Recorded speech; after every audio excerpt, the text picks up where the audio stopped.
Bom dia, boa tarde, boa noite. Para vocês que adoram madrugada, assim como eu, que são corujas, corujões e corujinhas, uma boa madrugada. E essa madrugada com certeza será muito especial, ou esse dia que você está assistindo esse podcast Conversa com Ela. Eu estou aqui hoje para o nosso bate-papo com o Dr. Roberto Neiva, é desembargador eleitoral, e ele estava me contando que essa nomenclatura é uma nomenclatura nova, né, doutor? O desembargador eleitoral. E hoje ele está aqui para nos esclarecer sobre leis eleitorais e também sobre processo eleitoral agora durante as campanhas eleitorais. E nós vamos bater esse bate-papo com ele hoje, vamos fazer esse bate-papo com ele hoje sobre sistema eleitoral no Brasil. Seja Perfeito. bem-vindo, doutor. Fique à muita vontade. É um prazer recebê-lo aqui. E, por favor, se apresente para nós, fale para Uhum. nós desse novo cargo que o senhor está. Eh, Boa tarde ou bom dia a todos, né. É um prazer estar aqui, Lili, e é uma oportunidade de falar sobre a justiça eleitoral. Ela tem um sistema de justiça diferenciado, porque ela é bem, sazonal, né, a cada 2 anos, com intensidade nos últimos 90 dias após, o registro de candidatura, né. Então 90 dias mais 45 é que a coisa estreita mesmo a situação, e sazonal e inclusive na condição da sua composição, né. Eu já vou aproveitar, doutor, e te perguntar, qual a importância do sistema eleitoral, da justiça eleitoral no Brasil todo? Eu fui estudar melhor sobre essa questão e vi que se nós temos um tribunal de justiça, que é a justiça que todo mundo conhece, a justiça estadual, Uhum. na justiça eleitoral nós temos um tribunal cidadão.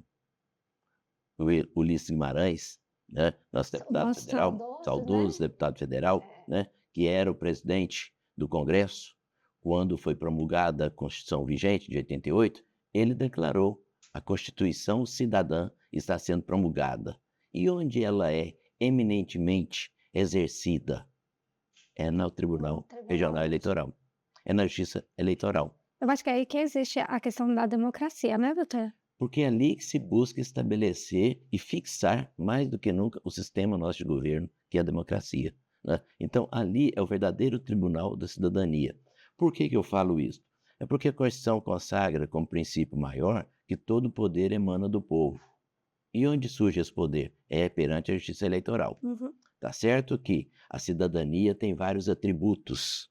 Aí nós já pensamos em personalidade, nós já pensamos, na integridade física, na saúde, na educação, são atributos da personalidade, perfeito. Mas você só dá conta de levar isso para frente, através do Estado devidamente regulamentado, quando a pessoa é declarada cidadã. Doutor Roberto, o senhor já passou por várias varas, no poder judiciário. E eu pergunto para o senhor qual é a importância do juiz eleitoral, ou seja, da vara eleitoral na vida de um juiz, seja ele um desembargador como o senhor ou como o juiz eleitoral que está aqui em Lumbiara ou ou qualquer comarca do interior de Goiás. A importância, ela decorre de várias situações, Leila, porque na justiça eleitoral, em todos os outros procedimentos ou ramos do direito, nós temos, mais tempo. Já na justiça eleitoral, tudo se concentra por volta de 90 dias antes das eleições e estreita mesmo os 45 dias.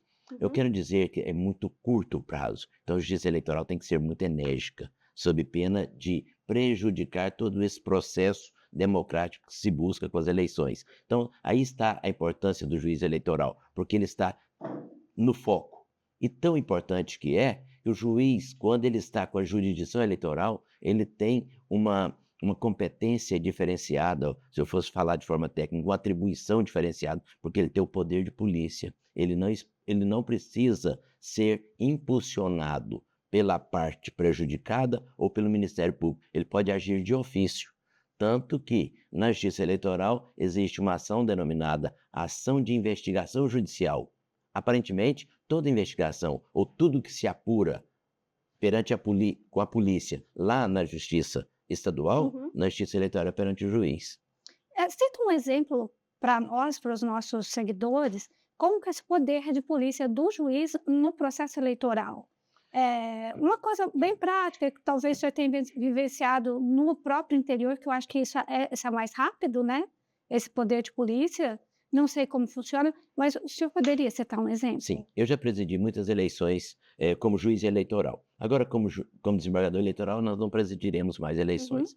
Todavia, quando juiz eleitoral, você já aconteceu isso comigo, no dia da eleição, não pode haver movimento de pedidos de voto, sob pena de caracterizar boca de urna, e aí, isso viola o processo eleitoral, né.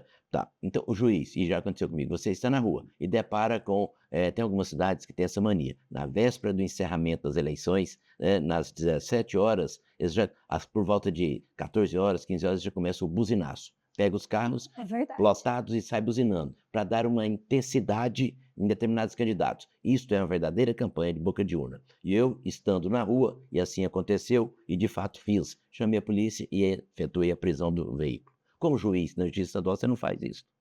Por quê? Porque vai ter a polícia, vai ter o delegado, Aham. né, vai ter o promotor de justiça, e aí eu não preciso na justiça eleitoral, não preciso de esperar esses personagens de retaguarda, que seria o Ministério Público, seria a Polícia Judiciária ou seria a Polícia Militar. Você, como juiz, pode agir.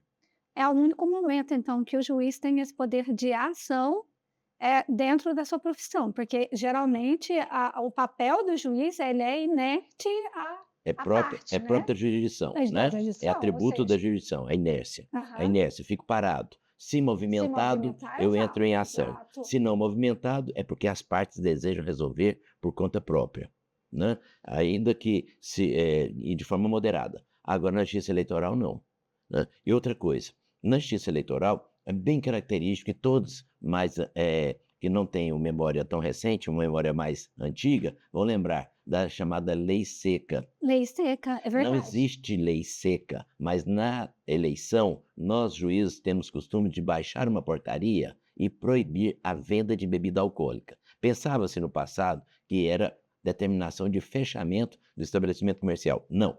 Fe Proibido vender bebida alcoólica somente após as eleições, Uhum. após as 17 horas. Aí o que que acontece? O juiz edita uma portaria e regulamenta uma situação de fato na sociedade. E ao regulamentar aquilo, ele está fazendo nada mais do que um poder que seria próprio do legislativo. Ele editou uma norma por portaria, mas com força de lei. E quem descumprir pode caracterizar crime de desobediência. Ali está um poder bem caracterizado, poder de polícia do juiz eleitoral. E o Código Eleitoral prevê.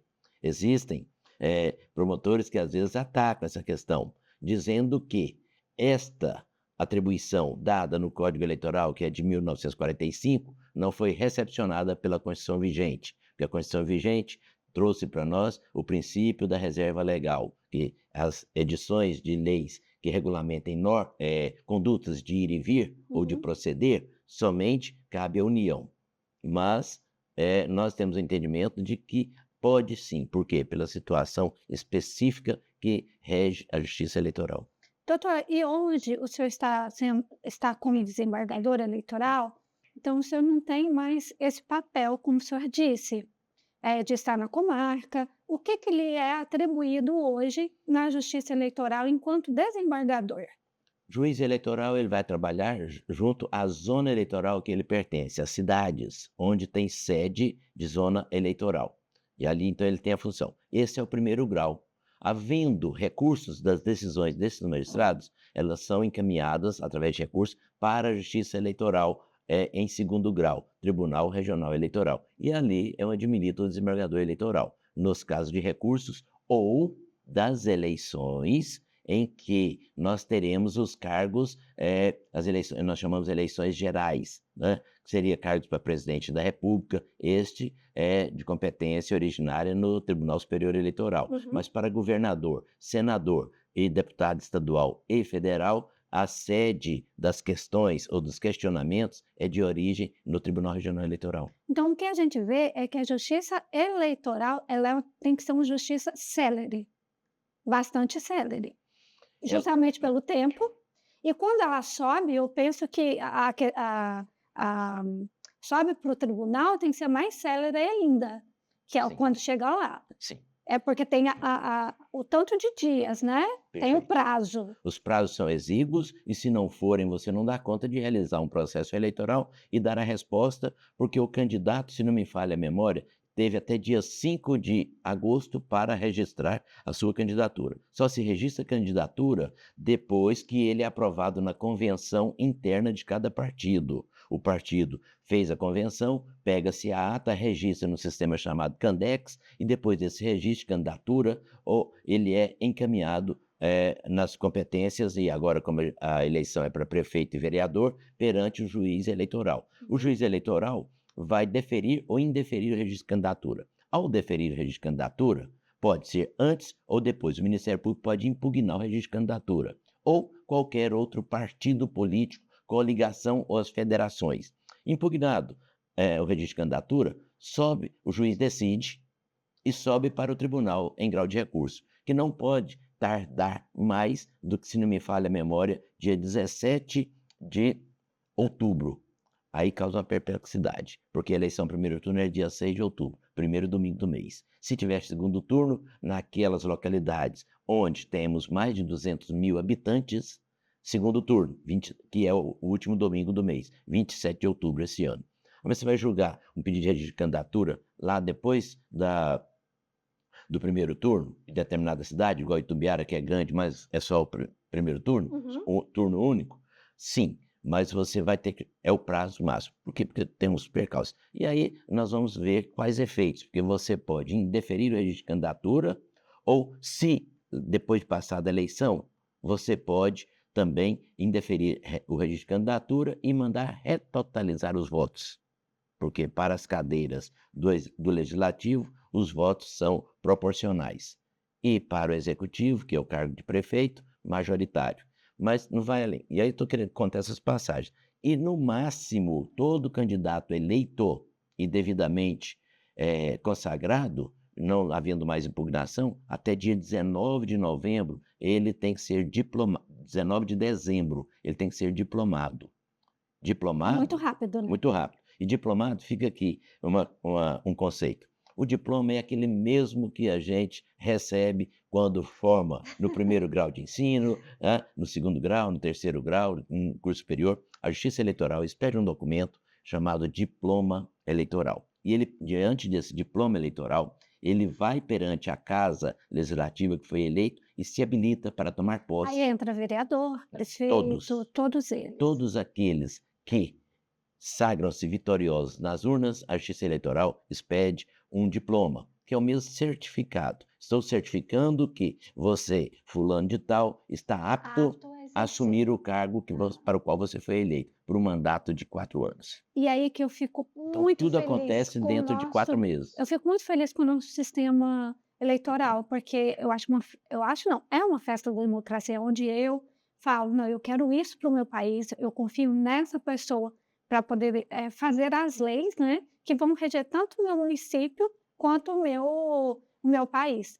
E aqui, doutor, eu sei que o senhor é juiz diamante pela sua celeridade. E o Dinei mandou para nós, lá o Ned mandou para nós lá da banca do Dinei hoje, um queijinho que a gente adora e um cafezinho lá de Minas Gerais Muito obrigado, Dinei, pra pelo gente. carinho. Lá na banca do Dinei, o Ned mandou esse café aqui, que é o café especial, torrado e moído, lá de Minas Gerais. Muito chique, Pra ge de é. bom gosto.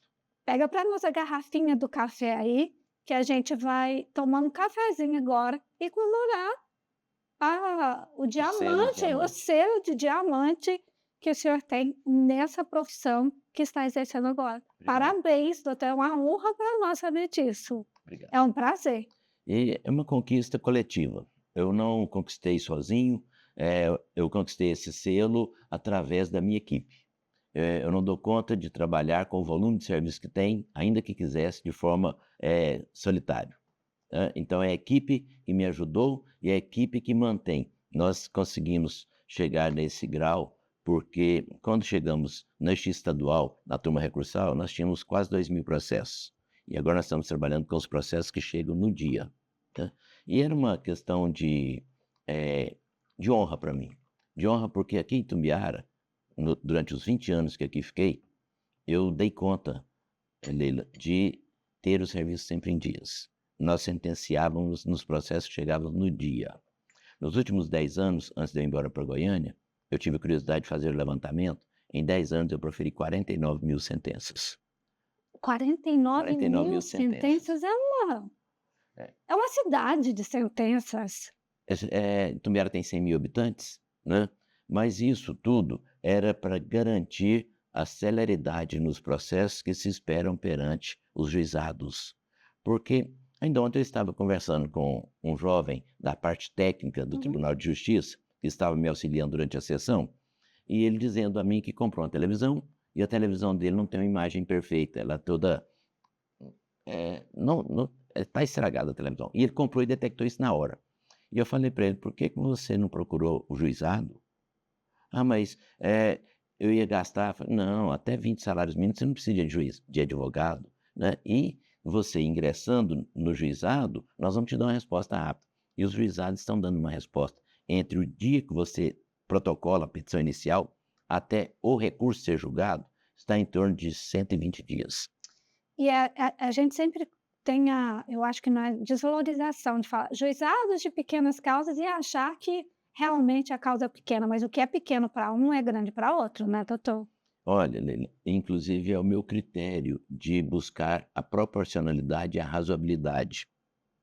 Eu vou analisar sempre, e é por isso que é interessante a qualificação das partes no processo, para que eu tenha elementos de forma tal a buscar se ele é o hipossuficiente financeiramente, Uhum. ou um hipossuficiente, ou aquela pessoa que não goza de condições financeiras o suficiente para determinados atos, ou também não goza de conhecimento para determinados atos. E isto é a grandeza do juizado que se diz de pequenas causas. Mas o juizado de pequenas causas, Leila, se me permite, que é uma curiosidade. Você sabe por que Claro. que surgiu o juizado de pequenas Não, causas? Como que não ele sei. surgiu? É porque, buscando base no direito europeu e base no direito americano, que a justiça americana a gente vê ela assim, me entendam bem, parece um verdadeiro teatro, porque todo Uhum. mundo vê acontecendo nos filmes, né. Então buscando esse modelo É na cinematográfico. cinematográfico. Na década de 80, o legislador, nacional, ele editou uma lei e criou os chamados juizados de pequenas causas, Aham. em 1984. Mas ele atendia as causas de até 10 salários mínimos. Pois bem, só no cível. Mas aquilo pegou. Só que pegou sem um modelo mais amplo. E aí o Constituinte, de 88, 4 anos depois, eu vou colocar isso aqui na Constituição, e colocou. É, é, é, é, é fundamental, é um dos fundamentos da Constituição, os juizados especiais. E aí, aí mudou o nome, saiu de juizados de pequenas causas. Mas ficou para nós essa conceituação. Então, agora, hoje, o sistema é de juizados especiais, cíveis e criminais. E aí reuniram os maiores juristas do Brasil para identificar como colocar aquela previsão constitucional em prática. E editou-se, então, a Lei 9.099. E aí, para não abarrotar esse novo modelo de justiça que se criava, é que se identificou, eu tenho que colocar um limite. Qual o tipo de limite que eu vou colocar? Idealizaram, então, valor, 40 salários Uhum. mínimos. E no crime, como é que nós vamos identificar? O que é crime de pequeno potencial ofensivo? Seria aquele cuja lesão você faz uma sutura de 6 pontos ou o outro de 12 pontos? Não tem essa grandeza. Buscou-se, então, identificar pelo quanto da pena, o quanto máximo da pena. Então, idealizaram que os crimes cuja pena máxima não exceda 2 anos seriam considerados pequeno potencial ofensivo. Então, saiu aquela denominação, juizado de pequenas causas. Então, Mas a hoje ela pessoa... mas continuou, né, Sim, no no conhecimento conhecimento popular popular. é a porta de acesso. Juizados de pequenas causas. Mas ficou, então, essa situação. E o modelo é tão bom e tão frutífero que criou-se o Juizado Especial Federal. Aí já aumentou para 60 salários mínimos. Veja bem, tudo que você for questionar de aposentadoria que não exceda 60 salários mínimos, aposentadoria perante o INSS, você vai no juizado federal, especial federal. E ali você vai questionar. E a celeridade vem e a resposta é Olha, dada. esse assunto do juizado eu quero trazer o senhor aqui de novo para falar para nós, porque é, assim, de extrema É necessidade. bonito e eu sou apaixonado por ele. É de extrema necessidade ao conhecimento. Eu recebi uma pergunta aqui agora, que a produção acabou de me mandar, lá da questão da justiça eleitoral, que o nosso seguidor pergunta assim: como a justiça eleitoral garante a transparência e segurança no processo, eleitoral, principalmente por ele ser digital? Garante a transparência e a credibilidade, essa pergunta, né? Isso, Transparência e credibilidade com você, com você. Todos os momentos do processo eleitoral nós convidamos o cidadão, o eleitor, a participar conosco. Porque nós temos prazos e todos esses prazos a ser cumpridos, e todo mundo está aqui tentando e pensando na urna eleitoral. Então, exatamente. É a é, pergunta seguinte que eu já vou. nós vamos chegar lá. Que Eu não ele vou, pergunta não vou como alterar o script. funciona, como funciona as urnas eletrônicas e o processo de apuração de votos, que é a grande curiosidade de todo mundo. Eu mandei até um fake para o senhor esses dias, né. Doutor, isso aqui Que tem fake, mas possibilidade? aquilo não é Existe fake, isso? aquilo lá é o deep fake, É o porque é um tipo, aí foi o que o senhor absurdo. me respondeu e É eu um absurdo. espalhei, né. É. E hoje nós temos propagandas, já estão passando na televisão, e você tem condições de identificar só 3 teclas, tá? O voto branco, em branco, se não me falha a memória, uma tecla branca, uma laranjada e uma verde para confirmar. Então não tem essa tecla que eles falaram lá na frente. Bom, mas vamos lá ao processo Vamos lá. eleitoral. Olha, como é feito? E o cidadão é o maior fiscal que nós temos. Veja bem, temos que moderar essa oportunidade de falar que o cidadão é o maior fiscal, porque ele no dia também não se arvore na condição de fiscal, mas Exato. ele pode ser, sim, um bom delator. Me fez lembrar, porque na época do presidente Sarney, ele elegeu todo mundo como fiscal de Sarney, e deu muito Foi, problema. deu muito Teve juiz que problema. tomou tiro no carro, porque estava andando no carro que era seu, mas era preto, pensou-se que era carro oficial e mandou parar e tal. Bom, curiosidades do estado de Goiás. Mas vamos lá ao processo eleitoral. Hoje ainda falávamos no Sarney com uma pessoa aqui sobre o presidente Sarney. Mas a urna eleitoral. A urna eleitoral, ela é revisada anualmente. Antes de passar para a urna Pois não. eleitoral, por exemplo, eu vou votar lá na minha zona Sessão. eleitoral, na minha sessão eleitoral, e eu percebo que houve alguma coisa de errado ali, alguém pedindo voto, alguma coisa de errado. Se eu sou se eu quero garantir essa transparência, essa minha eleição, nada de partidarismo, Uhum. qual que é o proceder ali? Vamos esclarecer. Olha, zona eleitoral é a cidade que você Isso. mora. E no colégio que você vota, tem uma sala de aula que tem a urna para você votar. É a seção Sessão eleitoral que eleitoral, você aham. pertence. Então você vai descobrir pela seção eleitoral e zona eleitoral, você pode ir no sistema do tse.gov, que você vai localizar onde que está a sua sala de aula para você votar. Em regra, a sala de aula. Temos cidades que a eleição às vezes funciona até num laboratório, né? Bom, pois bem, então, você estando diante de algo que você reputa irregular, você vai chamar o presidente da sessão eleitoral e ele vai lhe dar as informações e pedir que você acompanhe. Inclusive, quando eu falei que o cidadão é o maior fiscal, é porque em cada sessão eleitoral nós convidamos um delegado de partido. Delegado de partido é o delegado de polícia que prende as pessoas, não. É o representante. Representante do Ele tem um partido. poder delegado pelo partido para estar ali em nome do partido. Então você vai ver sempre o nome, a pessoa com a camiseta e o nome do partido. Não pode ter o nome do candidato, é só do partido. Uhum. E aí aquela pessoa vai acompanhar, vai fiscalizar a irregularidade que você tenha apontado. Dependendo da situação, até o juiz eleitoral vai para o local. Eu ia. Uma vez, um promotor de justiça me ligou, na comarca de Aragarças, e eu estava no distrito de Baliza, 150 quilômetros Conheço os retirado, dois. 150 quilômetros retirado da sede. E o promotor falou, olha, Nós estamos aqui com uma funcionária da sessão eleitoral que está sendo acusada de ter feito boca de urna. Foi muito grave. Chegamos lá e identificamos que era. Ela, o candidato, o eleitor não dava conta de votar, ele não estava dando conta de digitar e confirmar o voto. Aí, muito demorando, a fila enorme, ela pegou e falou para ele: "Você quer votar em qual candidato?" Ele falou: "Tal." Ela falou: "Então digita o número tal", que era o número do candidato. Aí acharam que ela estava fazendo boca de urna. Não, ela foi precipitada e deu uma orientação. Bom, e na hora já acionou a polícia foi para lá, eu fui, o promotor foi, identificamos os fatos, levamos tudo para a delegacia para registrar um boletim de ocorrência, para ficar documentado. Então Uhum. tudo tem saído. Você identificou alguma situação, o juiz vai fazer um filtro e a urna poderá ser substituída. Nós temos urna chamada urna de contingência. Em qualquer problema daquela urna principal, pode haver uma contingência.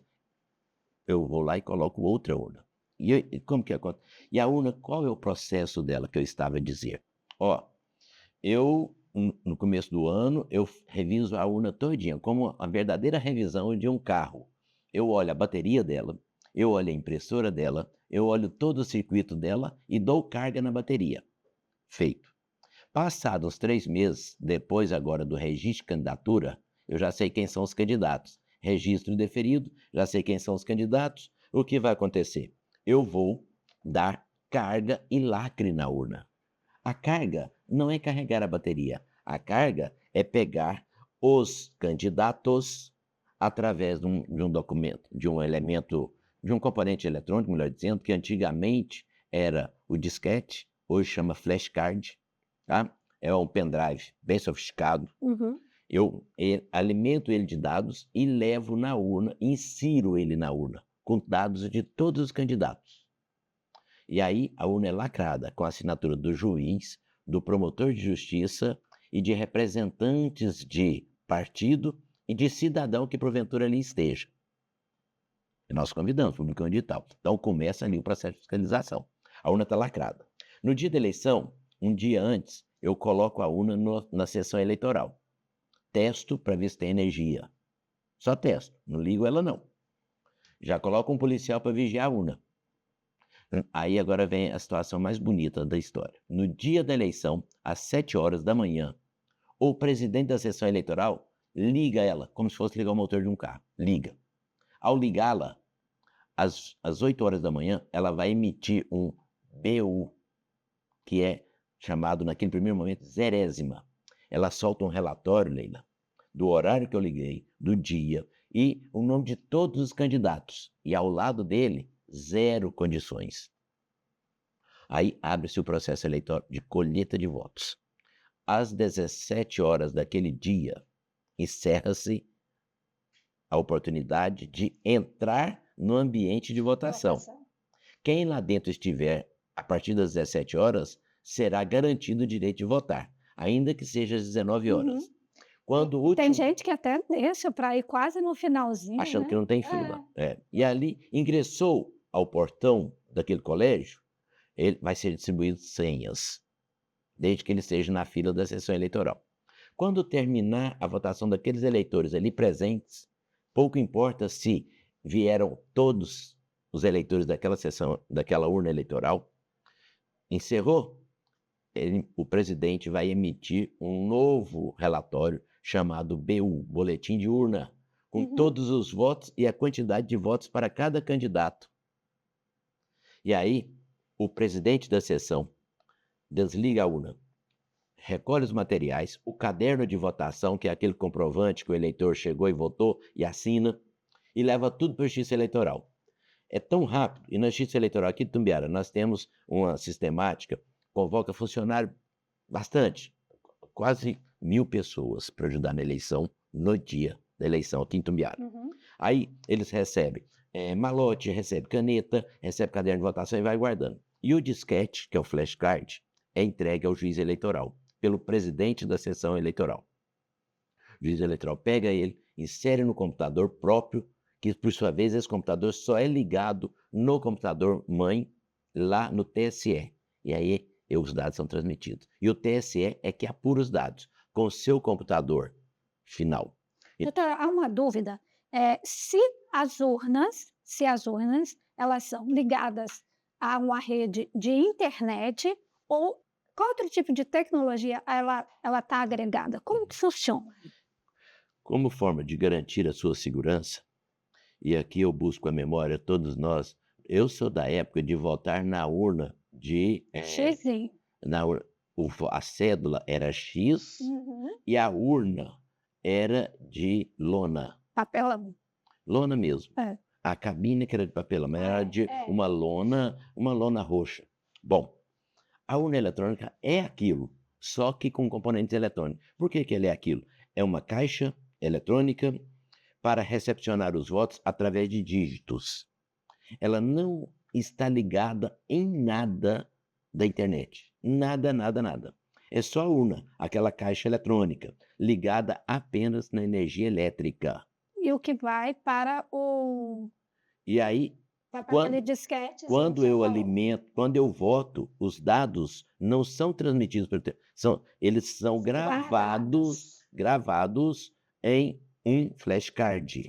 Eu Flashcard. tiro esse flashcard, ele é retirado lá na cartória eleitoral, perante o presidente, rompe-se o lacre, tira o flashcard e coloca no computador. Então todas as urnas são encaminhadas ao cartório eleitoral de cada cidade. Isto. Aí, isto, carteira eleitoral de cada cidade. Aí, os dados do flashcard são transmitidos do computador do TSE para o TSE. É o único computador que É o vai único computador em uma rede restrita. Aqui é que vem os códigos chaves, entendi. onde, nesse processo de transmissão e de apuração dos votos, é que nós temos, se não me falha a memória, 5 ou 7 códigos chaves. Cada equipe do TSE tem um código. Equipe, não é só uma pessoa. E aí o que acontece? Porque são 7 ou 5 fases que você tem para apurar o voto. E tá para recepcionar o voto. Porque o voto, Leila, se eu fosse numa urna de papel ou na urna de lona, pensa aqui, eu vou soltando os papeizinhos lá dentro. Eu fui E escrutinadora eu várias também vezes. fui, por isso que eu estou te contando. Inclusive Princesa César num Ah, desses é? processos. No dia de bastante trabalho. No dia de bastante trabalho. E muita correria. Muita correria. Penso tanto que ele não estava ansioso. Com certeza. E na urna eletrônica, porque aí nós fomos mantendo outros elementos de garantia, de segurança, caderno de votação e tal. Na urna eletrônica, eu teria condições de saber, se eu for buscar na memória dela, como de fato ficam os registros sempre eletrônicos, quem foi que votou primeiro, quem foi que votou 5 horas e 5 minutos, às 10 horas e 1 minuto, porque aí eu identificaria o voto. E é garantia constitucional o sigilo da votação, do sufrágio. E aí, esses são os códigos-fontes. Para Então não sai identificar. aleatório. É aleatório. Você votou 8 horas, mas não quer dizer Que vai aparecer aqui. vai aparecer na tela, votou às 8 horas. Sabe? Então, e ele vai embaralhar o seu voto. Vai também gerar o registro. Aí depois tem um código-fonte para apuração, tem um código-fonte para definir a quantidade de cadeiras que cada partido vai ter na Câmara de Vereador, na Assembleia Legislativa, ou na Câmara de Deputados, Muito ou no rápido. Senado. Por isso que a gente tem nós temos as prévias muito rapidamente, né? Leila, se não fosse sistema eletrônico, como nós iríamos apurar uma eleição no Amazonas? Nossa. Onde tem cidade que demoram 3 dias para chegar nela, porque o acesso é só por rio. E agora não está tendo nem água. Doutor, aproveitando essa questão da urna eletrônica, além do Brasil, quais são os outros países que possuem o mesmo sistema? Olha, eu sei que as nossas urnas até o ano de 2000 eram do México. Eu não me lembro, nas Américas, eu não me lembro quais os partidos que têm, quais os países que têm urna eletrônica. Tá? Eu não vou ser ousado em lembrar aqui, né? E na Europa são muitos os países que têm, tá? Mas agora é o seguinte, por que às vezes não se tem urna eletrônica? É porque os países na Europa, tem país lá que é menor do que o estado de Minas Gerais, dá 3, 4 países. O Exatamente. estado de São Paulo, né? Tem país Muito lá que é do pequenos. tamanho Tem país que é do tamanho do estado do Rio de Janeiro, que o estado do Rio de Janeiro é muito pequeno, porque ele é uma linha de terra à margem na costa brasileira. Bom, então, e o Brasil precisa desse sistema eletrônico para ter condições de apurar mais rápido os votos, porque causa aflição, causa perplexidade, e me desculpe a expressão, e depois vira fofoca. Vira conversa que não compensa desdobrar. Então, quanto mais rápido você soltar o resultado, melhor. E aquele que discordar do resultado tem elementos para impugnar. Pronto. Agora, nós ficávamos como escrutinador contando o voto 2, 3, 4, 5 dias. Um calor imenso, fazia aqueles montinhos de votos. Não para por aí, Leila, porque veja bem, o problema não era só marcar X, Não. porque dependendo da E a quantidade. cantação dos votos? Mas a cédula em si, pensa o tamanho da cédula. Itumbiara, eu não sei, parece que Itumbiara está com quase 90 candidatos. Você imagina como é que tamanho seria a cédula? Porque você colocar uma cédula para o candidato, para o eleitor, escrever o nome do candidato, ele vai dar conta? Ele vai dar conta de pôr pelo menos o número? Aí ele não dá conta de colocar o número todo, vem a impugnação. Esse voto é para quem? É para o candidato X ou para o candidato X mais um? Então, a urna eletrônica, ela garante tudo isso. Já que a gente está... Garante essa modernidade. Vamos falar um pouquinho sobre fake news, doutor. O senhor disse agora há pouco que fake news, hoje em dia, já é mais fácil de se identificar e até nós, leigos, podemos olhar e falar assim, isso aqui é uma informação absurda. Como identificar e como fazer a denúncia da fake news? Olha só, Leila, quando você fala em tecnologia, no mundo, nós seres humanos estamos sempre para trás. Por quê? A tecnologia surge, um ser humano vai lá e trabalha ela, aí que o outro ser humano toma conhecimento, mas dela já trabalhado. O que eu quero dizer? Quando nós detectamos as ferramentas eletrônicas ou os seus resultados, eles já aconteceram. Então, a cada eleição, a Justiça Eleitoral procura se criar um aparato melhor de fiscalização. E aqui está um dos elementos do poder polícia da Justiça Eleitoral. Este ano foram editadas em fevereiro 2 resoluções dando mais grandeza, mais condições de fiscalizar e de punir determinadas situações, sobretudo agora as fake news, porque elas foram identificadas nas eleições de 2022, onde nós tivemos uma eleição polarizada e não tinha-se a expertise ou expertise de um e ferramentas criadas por outros, ferramentas eletrônicas, certo? Então, cada tempo que passa, nós estamos tentando corrigir isso. E a Justiça Eleitoral agora, no Brasil, nós tínhamos 2 estados que tinham sistemas de fiscalização das fake news, mas só fiscalizava áudio. Agora, o Goiás saiu na frente. Fez um convênio com a Faculdade Federal, no Departamento de Ciência e Tecnologia. Que importante. E lançou uma ferramenta chamada Guaia. Guaia. O Guá me foge agora a memória, mas é uma terminologia histórica própria de aldeias goianas. Dos Guaranis. Eu não sei se é dos Guaranis, mas ela... Acho que é Goiás. Nós temos os Goiás. Será que é os Goiás? Acho que sim. Pode ser por aí. Obrigado. E aí, ele vai buscar nas plataformas das Big Techs da vida, tá? Ele vai pesquisar e vai ver onde residiu aquela primeira imagem, foto ou primeiro vídeo e associar aos áudios. E ele vai me dar os percentuais de probabilidade de fake news. Olha, isso aqui tem 70% ela é verídica e 30% é montagem. Onde que está a montagem? Na foto? Para o impacto visual? Não. O impacto visual é verídico, mas criaram áudio. O áudio era verídico, mas montaram palavras no áudio. Porque hoje a inteligência artificial, através do ChatGPT ou tantos outros, vi uma entrevista esses dias, um jovem, ele sentia saudade todo dia de ouvir o bom dia do avô que havia falecido. Ele conseguiu alguns vídeos, dali extraiu 30 palavras faladas pelo avô, e daí para frente ele conseguiu ouvir a voz do avô dele todo dia dando bom dia a ele. Então assim se faz uma fake news também.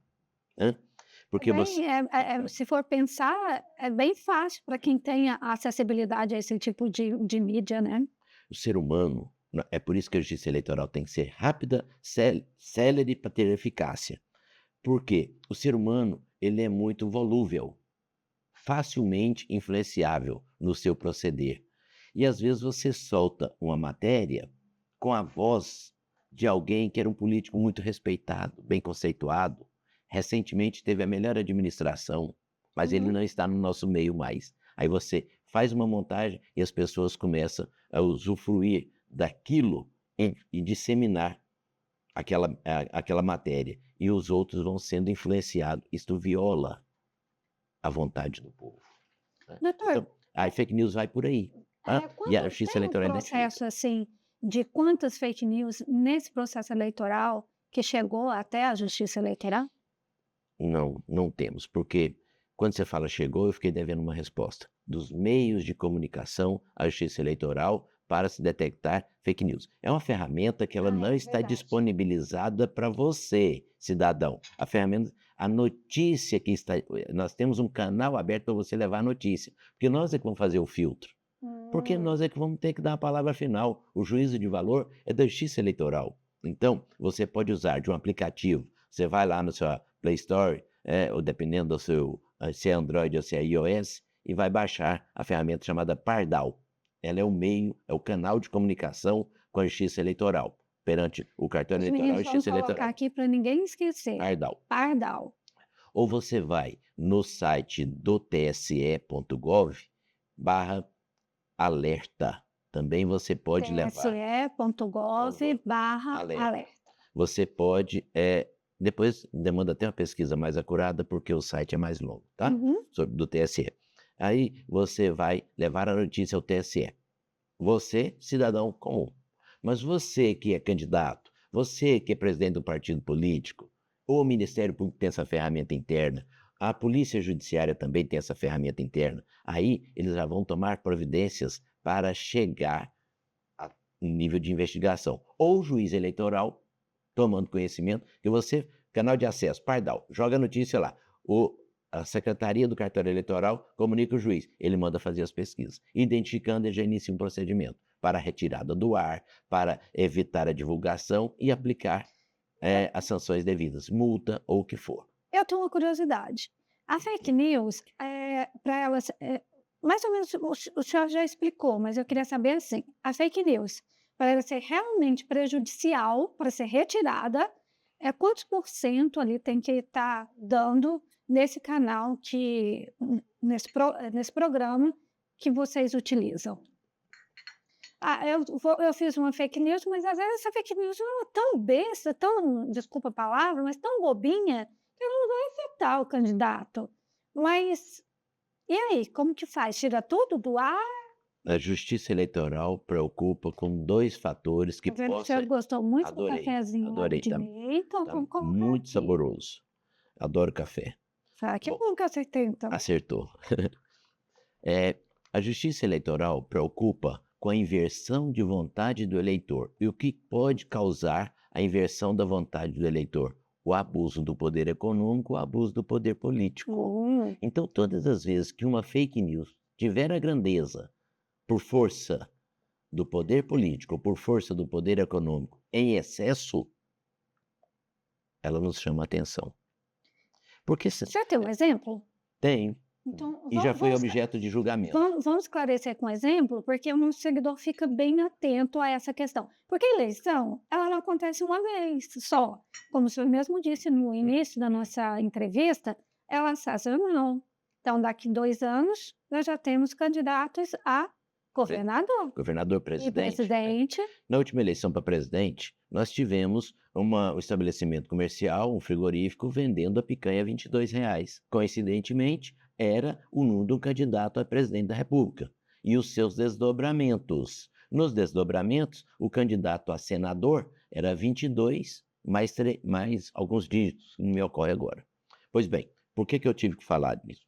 Porque entraram com uma ação impugnando a diplomação daquele senador eleito no partido 22, pela Ah, venda da picanha.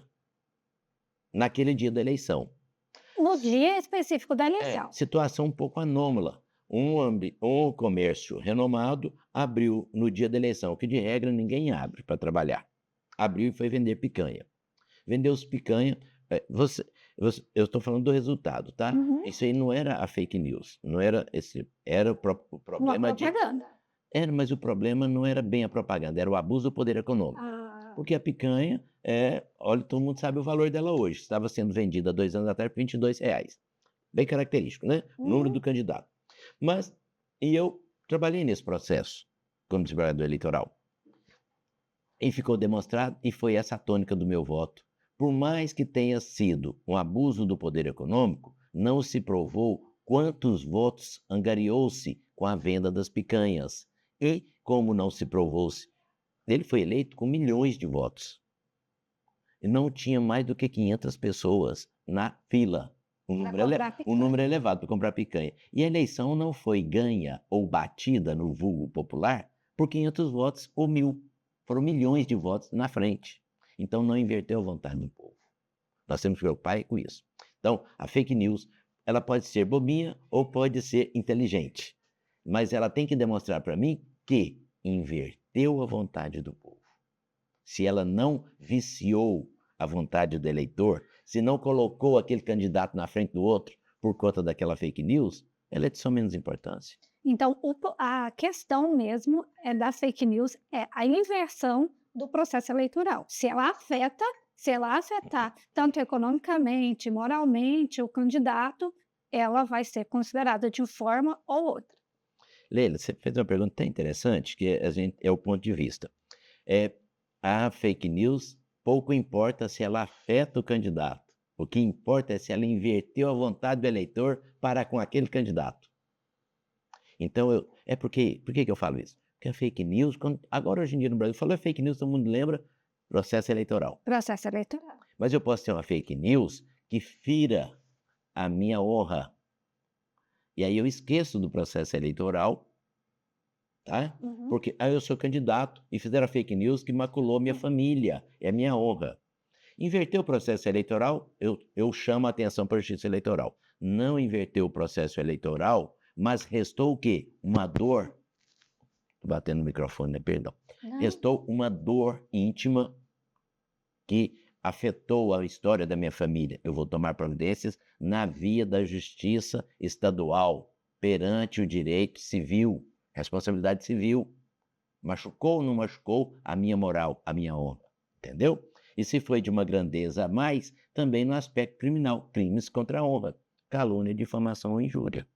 Então, uma fake news, ela pode ter desdobramentos. Em sede da justiça eleitoral, se inverter a vontade do eleitor. E pode ter desdobramento em sede da justiça estadual, se me causou um dano moral. E em sede da justiça criminal, se causou um mal maior ao ponto de ser considerado crime. Entendi. Doutor, chegou uma perguntinha aqui para nós. Eu não sei se o senhor tem, penso que o nosso seguidor tenha mandado, por um fato que ocorreu na cidade, que eu também não tenho muitas informações para lhe dar, mas eu acho que, pelo que perguntar, você vai conseguir situar, identificar. Perguntou assim: quais são os principais motivos, os motivos mais comuns para uma impugnação de candidatura? Porque, se eu não me engano, ocorreu mesmo agora no processo eleitoral, aqui em Tumbiara, a impugnação da candidatura de eu acho que é a candidata a vereador, por ter apresentado documentos falsos ou falsificado documento, uma história mais ou menos assim. Eu penso que essa pergunta tenha sido feita por causa disso. Olha só, eu nem sei qual é o fato, e se eu soubesse, eu iria me limitar em dizer algumas situações para evitar pré-julgamento do caso concreto. Mas Mas seria algo, o que seria de mais comum?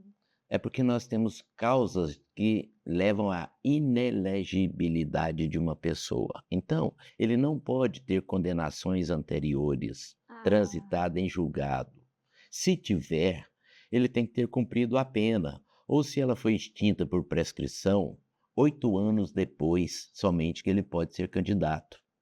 Também nós temos, às vezes, o candidato de hoje, no passado, exerceu o cargo eletivo e esse cargo eletivo lhe rendeu alguma conta impugnada, ou não aceita, ou não aprovada, perante o Tribunal de Contas, ou perante a casa que ele já pertenceu. Digamos que ele foi prefeito. Então, ele tem que ter as contas aprovadas perante a Câmara de Vereadores. Pode não ter tido essas contas aprovadas, é um motivo. Ou pode ter tido condenação criminal que vai causar a inelegibilidade dele. Ou também ele tem vários requisitos, tem vários documentos que se exige para uma pessoa fazer o registro de candidatura. Se ele não juntar todos esses documentos, inclusive certidões no âmbito civil, criminal e tributário, ele não vai alcançar os pressupostos para ser candidato.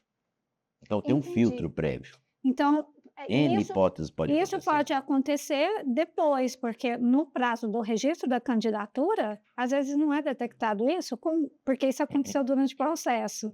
Não, é o seguinte, quando eu consagro ser vitorioso na minha convenção de partido, Aham, eu registro minha candidatura. Ao certo. eu registro, Uhum. mas o Registro de juiz vai candidatura. deferir ou indeferir, ou seja, vai aceitar ou não. Neste prazo, quando chega lá na Justiça Eleitoral, o cartório eleitoral dá uma busca no nome da pessoa para saber se ele tem antecedentes, e o promotor eleitoral acompanha o processo de registro de candidatura, certo? Podendo, dentro do pedido de registro de candidatura, impugnar ou por ação própria. Não impugnada a candidatura, está registrado. Uhum. Ele vai ser eleito e vai assumir? Nem sempre. Porque eu posso impugnar a diplomação dele. Ah, passou o prazo do registro, passou o prazo da diplomação, que era até 19 de dezembro, e ele vai assumir, eu posso impugnar o mandato. Eu tenho registro de candidatura, é a primeira fase. Primeira fase de um candidato é convenção. Segunda fase, registro de candidatura. Terceira fase, eleito. Aí depois, diplomação. Então eu impugno o registro de candidatura ou a diplomação. Se eu não impugnar nenhum dos dois, ele vai assumir um mandato. E aí eu posso impugnar esse mandato. Entendeu? Entendi. É Mas- isso que vai acontecer. Por falta de condições de elegibilidade. Entendi. E essa questão, vários itens, como o senhor citou. Mais uma pergunta, eu acho que é um dos programas que a gente está tendo mais perguntas, viu, doutor? Que bom. O pessoal É, está é, acompanhando. é necessário, são necessários esclarecimentos, porque nós vamos enfrentar a eleição, e a eleição, pessoal, nós estamos dando uma procuração para alguém ir na Casa Legislativa e dizer que eu quero ou não quero determinada lei. E eu nem sempre vou na sessão daquela Câmara de Vereadores, mas, no entanto, ao votar em alguém, eu dei a ele poderes para agir em meu nome. Então vamos escolher bem, porque senão você terá um representante que não vai conversar a sua língua. E depois não adianta reclamar, né? Porque esse é o processo, tem que esperar mais 4 anos aí para poder escolher novamente. Porque, de regra, uma cidade do tamanho de Tumbiara, nós temos 100 mil habitantes, nós temos 27 mil eleitores, se fala em memória, 30 mil eleitores, e depois, mas depois de eleito, eles representarão eleitores e não eleitores, né? Então, 11 pessoas ou 12 vão representar 110 mil.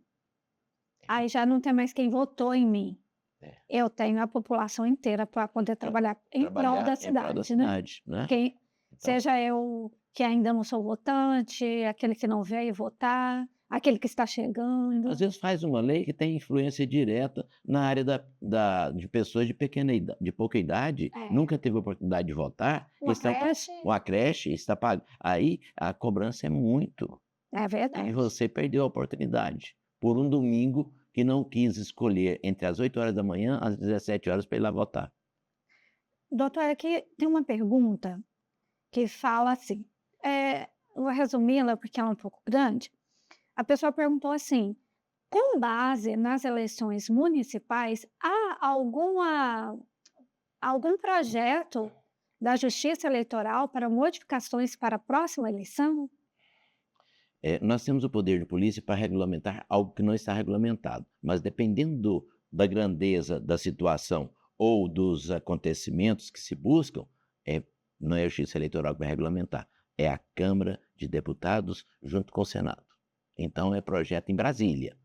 Pode surgir aqui e ser encaminhado para lá. Tem que ser impulsionado. Porque agora, cada eleição, a Justiça Eleitoral busca corrigir.